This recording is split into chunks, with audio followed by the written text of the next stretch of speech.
My name is Itohan Okundaye. I'm from Nigeria. I was in Italy for about 8 years. I came as a victim of human trafficking and I was involved in prostitution. And after that, I was pregnant of my son, then I moved to Finland. How do you describe your current state of mind, given that you have the protection of the government of Finland? Yeah, presently I would say it's quite of course okay, because you feel more secure and more relieved, knowing that finally you are integrated into the society and you cannot live like every other normal person. So, yeah, before you moved to Finland, and would you just tell me what was your experience in Italy? Yeah, it was quite a huge experience. With clients, various clients. As a prostitute, of course, you get to meet all kinds of people, good, bad. There are cases where I was beaten up, there were cases where I was molested, there were cases where, so it's a rough cycle. Your life is a danger, you don't really know what becomes of you. So you go out there with the mind of ready for anything that might come up. In your view, what must the media do to help citizens and governments bring an end to combat human trafficking? Yeah, I think one reason might be because the media is one way the news can spread more faster and more wider. So the media is really helping a lot in creating awareness and in a way combating human trafficking, because they play a huge role that without the media we would not have really achieved much or be where we are today. Actually, it was even the media that really helped out in my first awareness campaign. I remember when they came and they took it up from there and it became viral. When it comes to kind of preventing trafficking, you don't leave it for journalists, because it's a huge, human trafficking is a huge issue on its own. Like it's not for just one body, but it's for various bodies, really. A strong network. Yes, a very strong network. NGOs and other bodies too have roles to play, and these collective roles is what can actually prevent human trafficking. And what is the base course of action to create trust between journalists and human trafficking victims, just like yourself? As victim, I understand the problems of a lot of people that might still be in it. The thing is, as a journalist, when you trying to come close to such people, first thing to do is to create friendship. Because if you come as a journalist, you will not get any audience, because these are people that have been through so much and they can't just pour it out, give it to because you are a journalist or something. So they need to first trust you. And I can speak from experience. I remember the first time when I began to have some things to do with, every journalist to me, you are like a suspect. Like, why are you coming? What do you want? So there is a lot of questions going on. So you need to first of all clear the doubt and be friendly. Let the person see that you are hopeful, like you are not trying to come for harm, and you have to make the person feel relaxed and peaceful. Yeah, if you are going to somebody, first thing to do is do a background check about the person you're going to meet. So when you meet this person, it helps you a lot when you start interacting. Just for example, when I came in and I see you frown, and I won't do it like everybody, of course.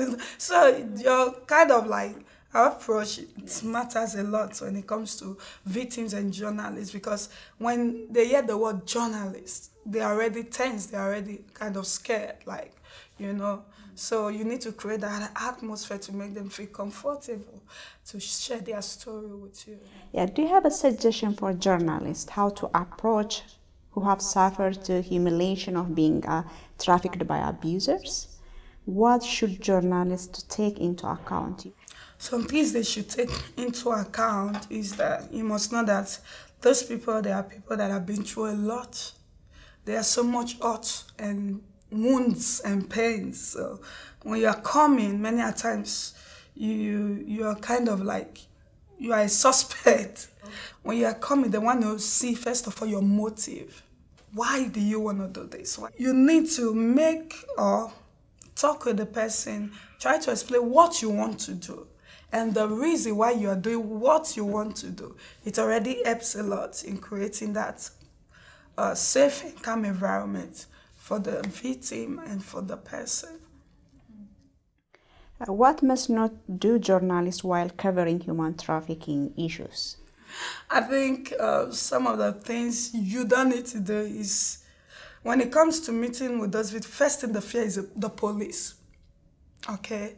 When you come, like, you don't try to get them feel like you are going to take what they are about to say to the police or to because that might make them completely locked up and not want to open or say anything.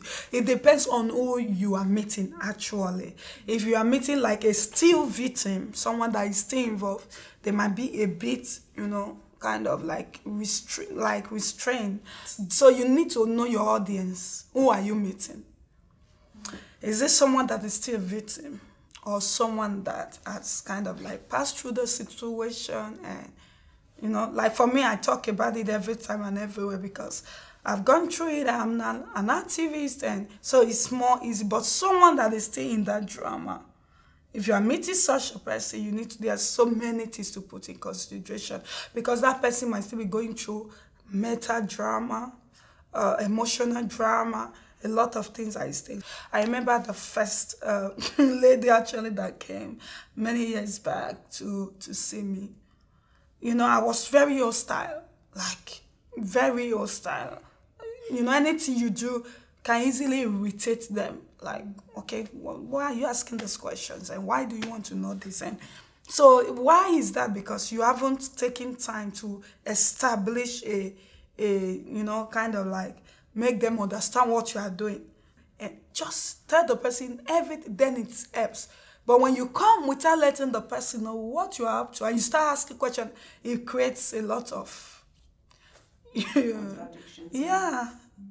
You don't start with sensitive questions. Really, you don't start going to, people, everybody is kind of locked up when it comes about their personal life. They find it difficult to open up those sensitive parts of their life. So when you want to ask questions, you don't start with sensitive questions. Start first of all with friendly questions. Let me put it that way. Yes. With friendly questions that won't arise suspicion. And from there, you shift to the sensitive part because you have already gained ground. But sometimes the person might just say, I don't want to talk about it now. Please, when they tell you that, just obey. Don't push further because it might result to the person start reacting, being agitated, and next time don't want to see you never again. So when they tell you, okay, now I don't want to talk about it, let go. Don't be pushy.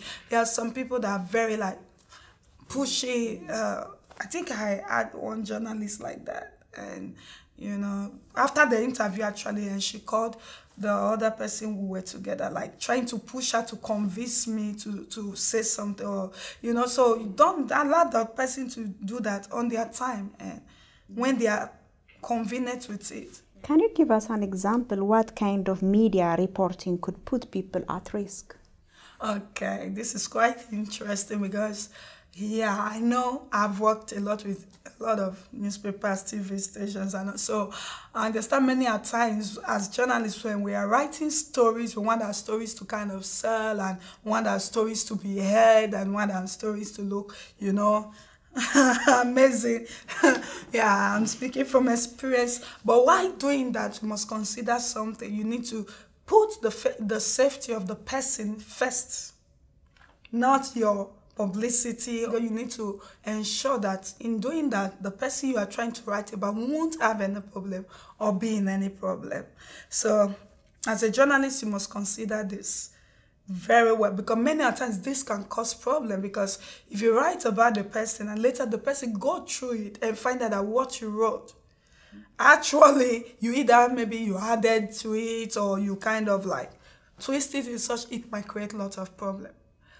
So the best thing is you interact with the person you want to write about. What should I say about you and what should I not say?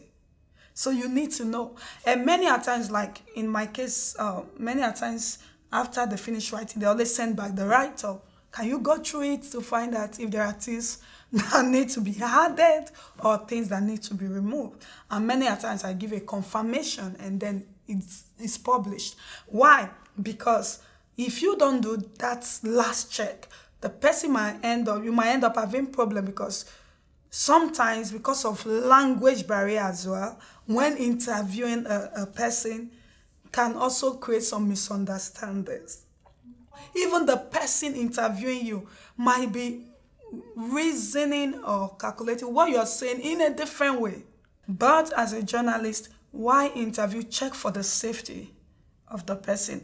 If the person is still a victim of human trafficking, then you need to know how to tread very carefully, whether in using the person's image or the name, so there are things you will need to be careful about so that you don't endanger such a person, because you don't know if they still have people who are looking for them or who are, the madams and all that. So it might really be. So you need to ask the person, should I use your name? Should I use your picture?